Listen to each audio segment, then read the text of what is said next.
It's June, meaning it's the final month of Season 1 of British History, Royals, Rebels, and Romantics. I can't thank you all enough for joining me on this journey. It's been amazing. I've loved sharing the stories of fascinating characters from the past who can teach us so much about ourselves and our future. History shows us what's possible. This month, we're looking at family fun. First, some Stuart siblings, when brothers and then sisters take the throne. Then, just in time for Father's Day in the U.S., it's famous fathers and missing fathers in royal history. And finally, for our Season 1 finale, I am thrilled to have Rebecca Larson of Tudor's Dynasty podcast join me to talk about one of her favorite family disputes in Tudor times.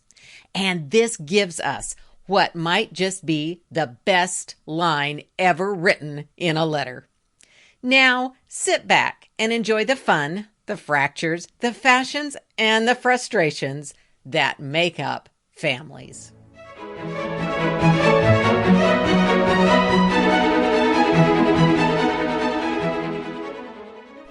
The whole idea of the royal succession was for the throne to pass from the king to his adult, prepared son. That's the pattern that makes "the king is dead, long live the king" work. But in English and Scottish and British history, that didn't always happen. Sometimes there was an adult son ready to take the throne. Sometimes, gasp, the throne went to a woman. And sometimes, double gasp, it went to a child. Throughout medieval times, when the king needed to rule, and a strong king meant a strong country, a child on the throne was a bit of a problem. It was right there in the Bible. Woe to thee, O land, when thy king is a child. It was not automatically a full disaster, but it was certainly less than ideal. Let's take a look. Edward VI. We'll start with the last child king, Edward VI. If a child becomes king, that means his father died too soon. It's hard to imagine many people felt that way about Edward's father, Henry VIII. Although he lived and ruled longer than his father had, Henry VIII failed to achieve one of his father's greatest accomplishments, a peaceful succession from king to adult son. It had taken Henry VIII nearly 30 years of his reign to have a son, so by the time Edward was born, the king was in his final decade. Henry's health was failing by the end of 1546, so he did everything he could to help smooth the way for his son to take and keep the throne. Henry had passed 3 different succession acts, the final of which put his daughters back in the succession, after Edward, of course. So the crown would pass to Edward and his heirs, then to Mary and hers, and finally to Elizabeth and hers. But that wasn't enough. Henry VIII wrote a will that did an unprecedented amount of micromanaging the future for generations to come. It reiterated the Third Succession Act, adding that after Edward's heirs, the crown would go to any children that he and his wife Catherine Parr might have, or any future wife. Yes, any future wife. Okay, Henry. And then to Mary and Elizabeth. But it didn't stop there. It went on to identify what would happen if Elizabeth died without heirs. Henry specifically bypassed his elder sister Margaret and her family, which included Mary, Queen of Scots.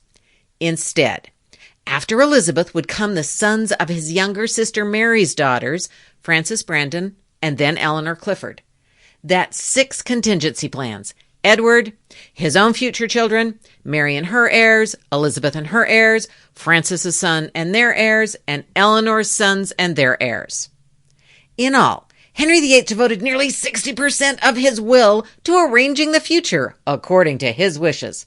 For a fantastic discussion of this, I refer you to Professor Susanna Lipscomb's The King is Dead, the will and testament of Henry VIII. For Edward's reign, Henry VIII designated 16 Privy Council members and others to Edward's Regency Council and 12 other men to aid and assist the council. There would be no regent or protector. But unfortunately for Henry, his wishes were set aside almost as soon as he died. By the time the king's death was announced, Edward Seymour had managed to navigate his way to being recognized as, quote, protector of the realm and dominions of the king's majesty and head of the council. Later that month, Edward Seymour was created Duke of Somerset and was given power to appoint members of the Privy Council, which pretty much meant he had control of the country. His brother, Thomas Seymour, objected to his power play and went after some power of his own by marrying Catherine Parr and getting close to the throne in that way. Ultimately, both of the king's uncles were arrested and found guilty of treason. Edward VI signed both death warrants, and he recorded the deaths with a chilling lack of emotion in his journal. Although young, Edward was a determined and dedicated reformer, and his reign saw significant reforms and the beginning of the use of the term Protestant. Edward's Second Book of Common Prayer provided a model for worship that would be used for 400 years. He was beginning to write in his journal about his frustration with those who didn't follow his religious laws. It's likely that if he had lived longer, his persecution of Catholics would have increased. But Edward was one of the few child kings who did not grow to adulthood or rule on his own. Edward's religious conviction was a key factor in his attempt to completely overthrow his father's succession plan, and instead put the like-minded Lady Jane Grey on the throne. He knew his half-sister Mary would undo his religious reforms, so he declared that she and Elizabeth were not qualified for the succession because of their illegitimacy. He did succeed in having Jane Grey declared queen, but ultimately the popular support for Mary Tudor swept her to the throne. After Mary's reign, Edward's other half-sister Elizabeth took the throne, becoming the longest reigning Tudor monarch. So, Henry VIII's succession plan was enacted after all. Richard II. Let's take a look at a child king who did grow up to rule on his own. We'll see that growing up didn't necessarily make things better. Richard was grandson of King Edward III and son of Edward of Woodstock, also known as the Duke of Cornwall, the Earl of Chester, and the Prince of Wales. Prince Edward was everything you want in a Prince of Wales. Fierce warrior, successful in fighting the French in the 100 Years' War, founding member of the Order of the Garter. But Edward of Woodstock was sick and died in 1376, and that made Richard the heir to his grandfather's throne. Richard took the throne as Richard II in 1377 at age 10. He was surrounded by a series of councils that were designed to help him rule and keep his ambitious uncle, John of Gaunt, on the sidelines. As members of the councils gained the king's trust and began influencing his decisions, the Commons discontinued the councils in 1380. The next year, King Richard faced his first great challenge with the Peasants' Revolt. The source of the discontent was the devastation of the Black Death and other illnesses that racked the nation, the effects of which were made worse by the incessant taxing to support a war that had lasted forever and was no longer yielding many victories. Things came to a head, and Wat Tyler, John Ball, and Jack Straw led a revolt. It started in Kent and moved quickly to London. One of the interesting things about the reign of Richard II was that he had one of his best royal moments while still in his minority. Although just 14 years old, Richard responded decisively. He met the rebels at Miles End and agreed to some of their demands. The rebels grew restive, and the king's men responded, pulling Tyler off his horse and killing him. Despite the rebels' outcries, Richard shouted that he was their true captain and led them away from the scene. It was not the end of the outbreaks of rebellion, but Richard had shown his potential as a leader and exercised authority in the defeat, capture, and execution of the rebels. Ironically, Richard's success in the Peasants' Revolt turned out to contribute to his downfall. It seemed to fuel Richard's belief in his absolute power as king, and he started to exercise it. Richard married Anne of Bohemia in 1382. The marriage had been negotiated by Michael de la Pole, a favorite of Richard's, who was quickly promoted to the role of Chancellor and made Earl of Suffolk. The established aristocracy resented the favoritism shown Suffolk and Robert de Vere. In 1386, Richard called Parliament to ask for more money for those wars in France. Parliament responded by demanding the removal of Suffolk from court. According to legend, the king responded that he would not remove so much as a kitchen scullion to please Parliament. But Parliament threatened to depose the king, and Suffolk had to go. Furious, Richard tried to raise support to regain total control.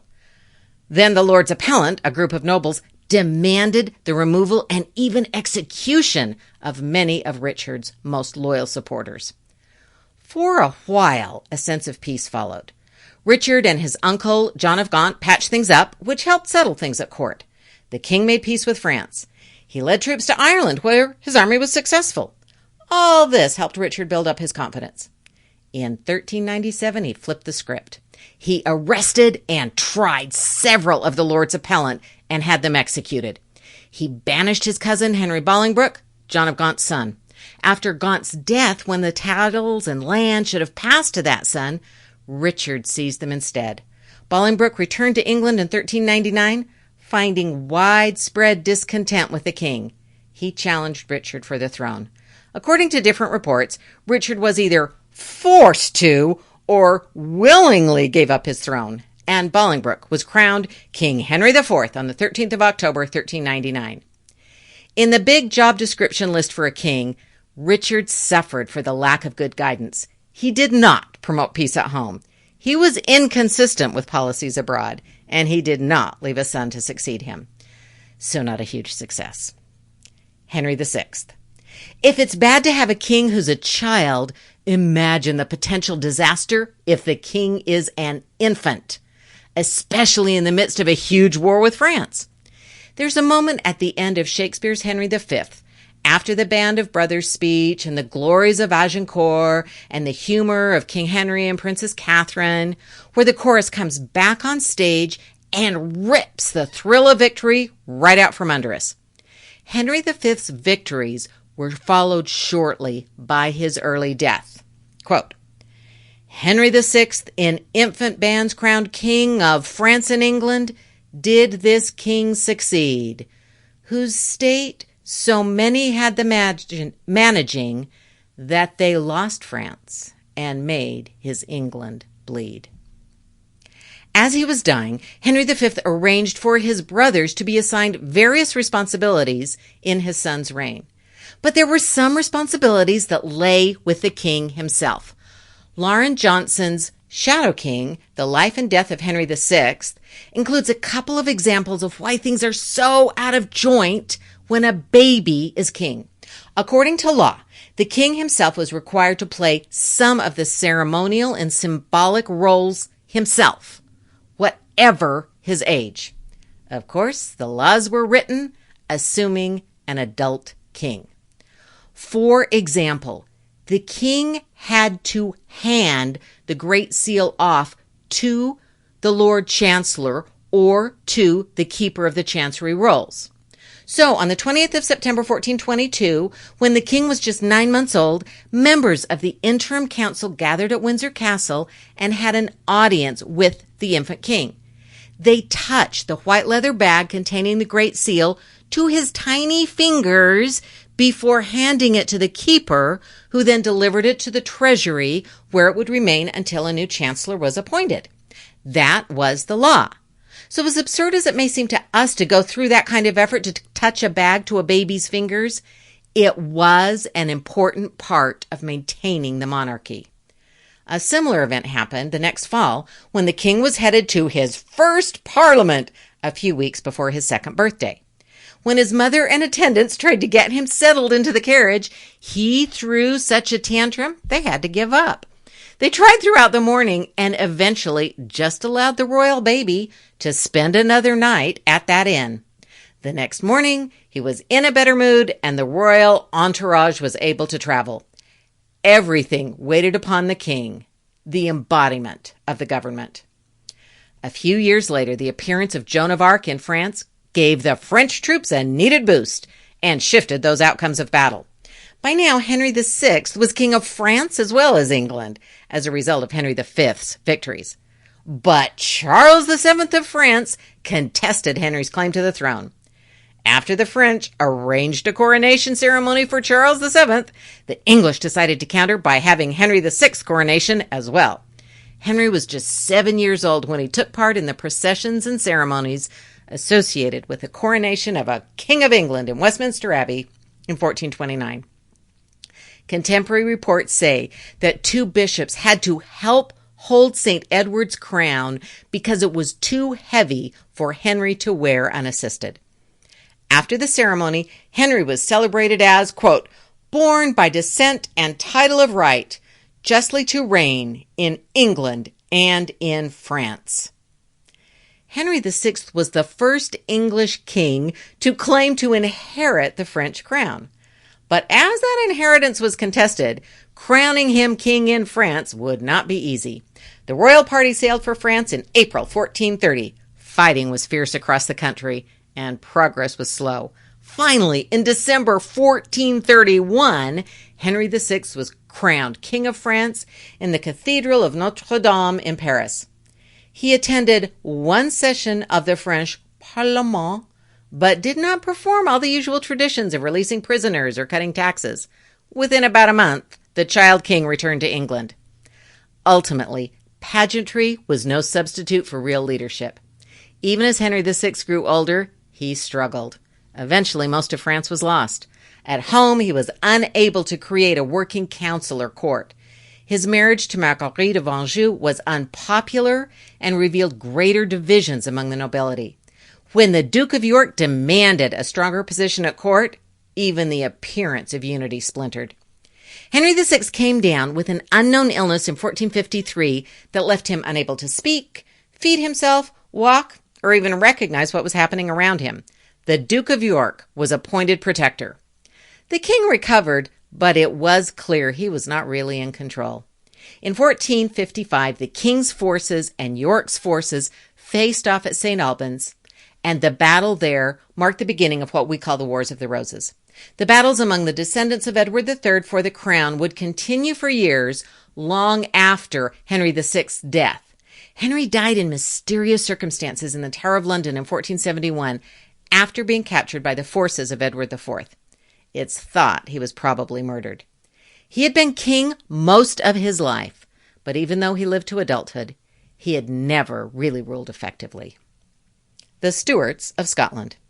Of course, England wasn't the only country with child kings. The Stuarts saw a series of kings named James take the throne as children. In 1406, James I was 12 and in captivity when he became king. James II became king at age 6 after his father was assassinated. The exact birth of James III is disputed, but he was certainly no older than 10 when he became king. James IV became king of Scotland at age 15 after his father died in battle. James V was only 17 months old when he became king after his father's death in battle. And James VI was only 13 months old when he became king. So, from 1406 to 1567, the incoming king was a young boy. There was, of course, one exception. Still a child, but not a boy. The exception is, of course, Mary, Queen of Scots. We usually pick up her story as a challenger to Elizabeth I, which starts when she claims Elizabeth's throne in 1558. But let's take a look at Mary, Queen of Scots and her early years as queen. James V and his wife, Marie of Guise, had 2 sons, but they both died in 1541. The deaths were devastating for their parents. In the midst of losing battle with the English, the king hoped his wife would have another son, but Mary was born in December 1542. James is reported to have said, "It began with the lass, it will end with the lass," referring to the matriarch of the Stuart dynasty, Marjorie Bruce, as the beginning, and his own daughter Mary as the end. Well, King James was wrong and right. He was wrong about the dynasty ending with Mary, Queen of Scots, But he was right, a queen would be the final Stuart monarch. That would be, of course, Queen Anne, who died in 1714, more than 125 years after Mary, Queen of Scots. Faced with defeat in battle and the birth of a daughter, King James V died in despair. This catapulted Mary to the throne at a week old. The Regent of Scotland, James Hamilton, agreed to a treaty to establish peace between England and Scotland, and it included a plan for baby Queen Mary to marry Henry VIII's heir, Prince Edward. When Mary was 9 months old, she was crowned queen at Stirling Castle. Although Marie of Guise continued to maintain publicly that she was in favor of the alliance with England, she was more interested in sending Mary to France. Henry VIII sensed hesitation on behalf of the Scots and launched the rough wooing at the end of 1543. In 1548, Scottish Parliament decided to send Mary to France to strengthen the relationship between France and Scotland. The 5-year-old queen sailed from Scotland to France in August 1548. She was accompanied by her own court, including the four Maries, 4 daughters of the noble households of Beaton, Seton, Fleming, and Livingston, who were Mary's age and all shared her name. Mary was very popular in the French court, establishing a warm relationship with the Dauphin Francois and winning over French King Henri II. She became good friends with French Princess Elizabeth de Valois. Her maternal grandmother, Antoinette de Bourbon, was a close friend of Mary's and also served as an advisor. About the only person who wasn't charmed by the little Queen of Scots was her future mother-in-law, Catherine de' Medici. As Mary I's reign drew to a close in England, Henri of France was preparing. Catholics didn't accept Elizabeth Tudor's claim to the throne. Henry VIII's exclusion of Margaret Tudor's heir notwithstanding, many in Europe considered Mary, Queen of Scots, to be the heir to Mary I of England. Henri II moved forward the marriage between his son and the Scots Queen. By the time Mary I died in November 1558, he had prepared his new daughter-in-law to claim the English throne. Mary, Queen of Scots, was just 16 years old, but she was the crowned Queen of Scotland, she claimed to be the Queen of England, and she was on her way to becoming the Queen of France. Not bad. Francois and Mary became King and Queen of France a few months later, after Henry II died in a jousting accident. They quartered the arms of England in their coat of arms, and their royal coin stated they were the King and Queen of France, Scotland, England, and Ireland. Even after her representatives signed the Treaty of Scotland, recognizing Elizabeth's right to the English throne in 1560, Mary refused to agree. That was a sign of things to come. Mary was probably her happiest while in France. Tragically, Francois died in December 1560, and Mary's life turned upside down. She was no longer queen, and she had lost her beloved friend and husband. Francois's younger brother became king, with Mary's old nemesis, Catherine de' Medici, acting as regent. No longer welcome in France, Mary headed back to Scotland in 1561. She was now 19, so her time as child queen was definitely over. Mary's adult reign was exciting, that's for sure. In 1565, she married Henry Lord Darnley, someone almost nobody thought was the right choice. Even though she became pregnant quickly, her marriage fell apart. Her son James was born in June 1566, a big highlight, but eventually also a rival. Then someone murdered Darnley in 1567. Mary's supporter, Lord Bothwell, was implicated, and Mary ended up marrying him. By choice, by force, we don't know. Bothwell was unpopular, and the Confederate lords turned against them both. Mary and Bothwell confronted the lords on the 15th of June. Mary was taken to Edinburgh, where she miscarried twins. She was forced to abdicate in favor of her baby son not long after his first birthday. Mary was imprisoned, and Bothwell was exiled. A year later, Mary escaped and fled to England, arriving in May 1568. Her time as queen was over, just about 25 years after it began in her infancy. So it turns out that thought that woe is to the country when a child is the king may have been true after all. The child and infant kings and queen of Scotland and England certainly didn't have carefree reigns, but they do provide an exciting and fascinating example of what happens when kids rule. Thank you so much for joining me to take a look at the rollicking rule of some of the minor rulers. And get ready for next week when my friend and colleague Rebecca Larson of Tudor's Dynasty joins me to explore one of the most fascinating family feuds in Tudor history.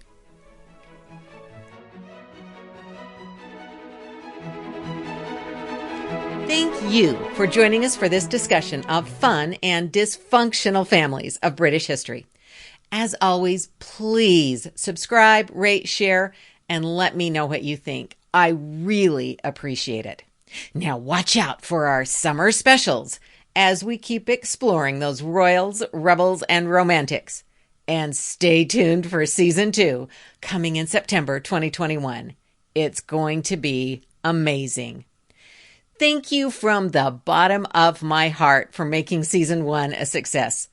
Please plan now to keep shaking up history with me.